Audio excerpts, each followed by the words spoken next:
O Infomoney recebe hoje Pedro Baldaia, sócio e gestor da SP Investments. O Pedro veio comentar um pouco aqui o cenário pós-eleição, como vai ficar a Bolsa. O mercado estava trabalhando com um cenário muito pessimista, com uma reeleição da Dilma. Veio a reeleição, na segunda-feira, nas primeiras horas, o mercado realmente caiu, foi abaixo, e depois os preços se ajustaram.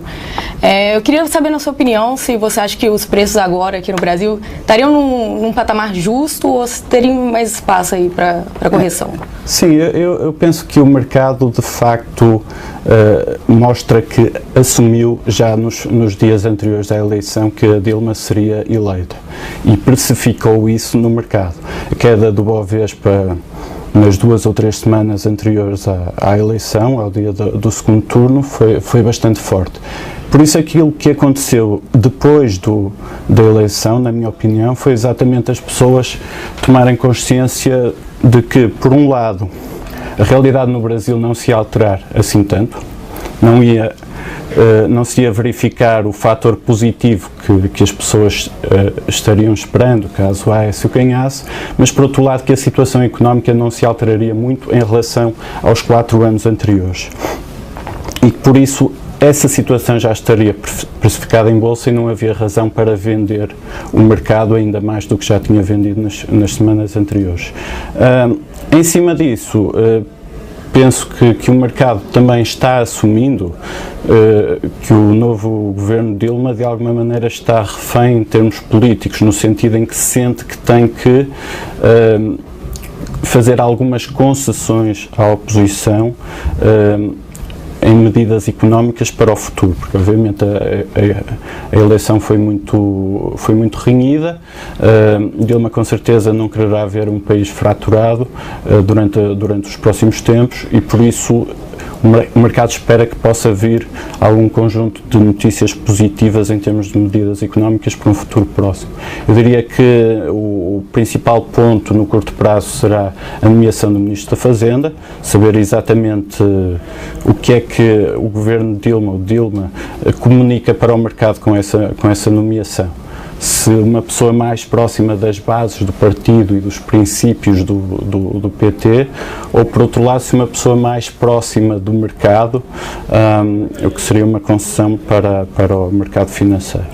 Por isso esse será o próximo ponto a verificar. De qualquer maneira, as perspectivas de longo prazo para a economia brasileira, no entender do mercado financeiro, na minha opinião, continuam medíocres, tanto a nível de ritmo de crescimento da economia como a nível de inflação. E isso acabará por limitar a valorização do mercado bolsista brasileiro ao longo dos próximos tempos. Claro que com o tempo também o mercado fará uma separação entre ativos mais interessantes, ações mais interessantes e outras menos interessantes, por isso, enfim, é difícil falarmos do mercado como um todo, haverá setores mais favorecidos que outros, mas obviamente a valorização do mercado, pelo menos nos próximos meses, não será tão forte como seria se a Aécio tivesse ganho, obviamente, a eleição. A nossa perspectiva sendo assim é que subsistirá um nível de incerteza bastante grande na economia brasileira. Isso prejudicará a confiança dos investidores também e por isso acho que é uma boa altura para muita gente se questionar se quer deixar todo o seu investimento no Brasil ou se quer investir também em outros países, em outras áreas geográficas. Acho que é uma tendência que temos assistido aqui no Brasil ao longo dos últimos anos já e penso que será incrementada essa tendência ao longo dos próximos tempos. Logo após a reeleição da Dilma, a gente já viu uma separação na Bolsa de alguns ativos que foram beneficiados com essa reeleição e outros ativos que vinham ganhando com rally, que acabaram despencando. Você acha que seria agora a hora do investidor olhar para esses ativos mais defensivos que começaram a subir, como setor de educação e exportadoras que ganham com dólar alto?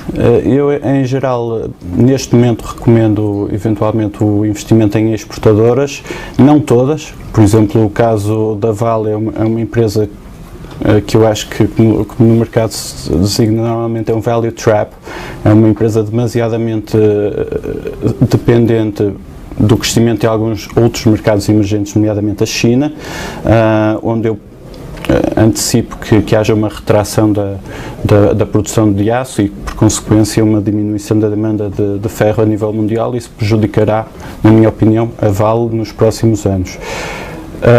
No caso da Petrobras, por exemplo, é uma empresa em que tipicamente eu não invisto, é uma empresa que, para além de toda a questão da eleição do governo Dilma, ainda tem toda a polémica envolvendo o caso de Petrolão, como agora se designa, e, para além disso, uma potenciais perdas significativas em caso de continuação de tendência de queda dos preços de petróleo. Por isso há aí outros fatores negativos que estão afetando. O Itaú, por exemplo, é um banco que eu gosto. A banca é um setor relativamente oligopolizado no Brasil. Com as taxas de juros a este nível, acaba por ser um setor que paradoxalmente beneficia dessa situação, porque tem margens muito significativas, por isso é uma ação que eu acharia interessante nos níveis em que está. Outras ações do mercado financeiro são ações que eu gosto, nomeadamente a própria BMF, por isso acharia que é momento para fazer alguma segmentação do mercado e procurar segmentos que podem ser favorecidos. Voltando atrás, como disse, é bem provável que durante os meses surja um conjunto de políticas económicas no Brasil que favoreçam seletivamente determinados setores da atividade, e aí com certeza empresas que estão relacionadas com esses setores serão também as mais favorecidas. Por isso calculo durante as próximas semanas ou meses se verifica algum tipo de especulação em relação a exatamente quais serão essas políticas e quais serão esses setores mais favorecidos. Então, volatilidade na Bolsa. Até o final do ano a gente deve continuar assistindo, como vimos de março até agora. Está na expectativa do anúncio do ministro, a Dilma já falou de medidas que devem deixar a economia retomar o crescimento. E ela também já deixou aberto que vai dialogar mais claramente com o mercado. Você acha que todos esses fatores aí o mercado vai estar buscando pistas em cima disso? Procurará pistas exatamente numa lógica de ver para crer, obviamente, porque essa é uma mensagem deixada ao mercado num momento muito particular, no final de uma eleição muito renhida. Por isso o mercado estará atento para saber se isso é uma declaração politicamente correta ou se de facto surgirão medidas práticas que apontem para menor intervencionismo na economia, para maior liberalização de alguns mercados. No fundo, o mercado quer saber se o mercado financeiro quer saber se o mercado físico consegue funcionar de maneira mais liberal agora no Brasil nos próximos tempos. O mercado procurará pistas para isso a vários níveis e, mais uma vez, a nomeação do Ministro da Fazenda será já uma boa indicação sobre o caminho que o Brasil seguirá. Bom, e do movimento do Ibovespa, o Ibovespa deu uma acelerada até o finalzinho de agosto, depois caiu e praticamente se ajustou àquele nível de março, mas ainda não foi abaixo daquele nível, mesmo com a situação econômica agora pior. Você acha que ele teria condição de ir mais fundo do que atingiu em março? O problema do Bovespa é que é um índice muito dependente de algumas ações, de um número relativamente limitado de ações. E por isso, como falei, eu sou relativamente pessimista em relação a ações como a Petrobras e a Vale. A Petrobras vale uns 10% do índice, a Vale vale uns 8% do índice, duas ações que pesam bastante. Será importante ver como é que essas e outras empresas importantes do índice andarão daqui para o futuro. Mas eu acharia mais interessante pensar setor a setor. Acho que durante as últimas semanas, antes das eleições, o índice quase que funcionou em bloco. As ações moviam todas numa direção num dia, eventualmente noutra direção no dia seguinte. Quase que o play dessas semanas era comprar e vender o índice, independentemente da ação das ações componentes do índice. Eu acho que cada vez mais as pessoas vão olhar não para o índice como um todo, mas sim para as suas componentes e procurar boas oportunidades no mercado. Outro ponto importante é que existe um conjunto de empresas de média dimensão no Brasil que também fugiram um pouco a essa tendência. O mercado esteve mais focado na variação de curto prazo do índice e das grandes empresas que compõem o índice, mas essas empresas de média dimensão eu acharia que vão passar a ter novamente mais atenção do mercado para identificar oportunidades interessantes.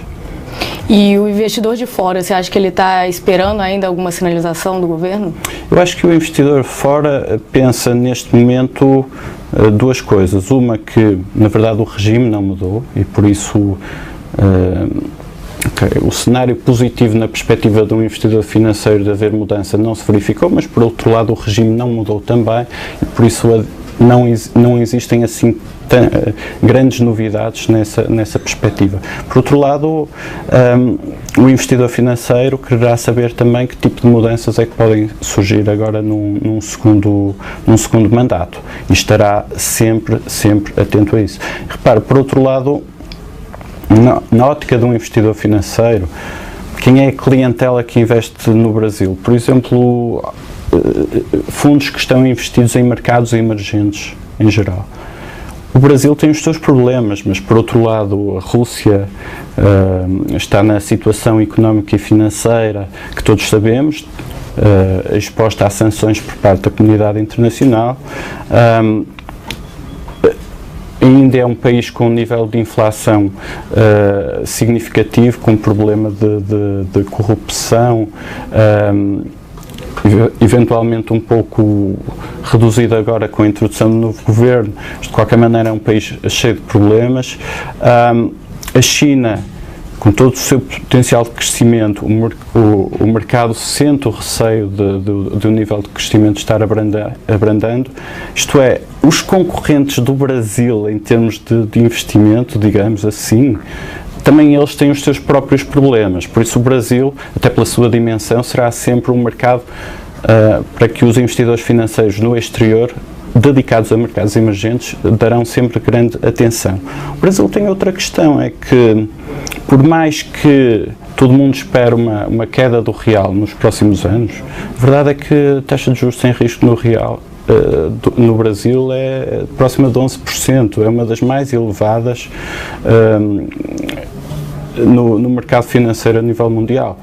E isso serve de grande atrativo para muitos investidores. Quando falamos de investidores europeus ou americanos cuja taxa de juros sem risco a que estão expostos é próximo de zero, saber que podem investir num determinado país a 11% mesmo, isso possibilita a quem tem estômago para isso correr o risco cambial no médio prazo e por isso acaba por ser atraente para um determinado nível de clientela, para um determinado nível de investidor.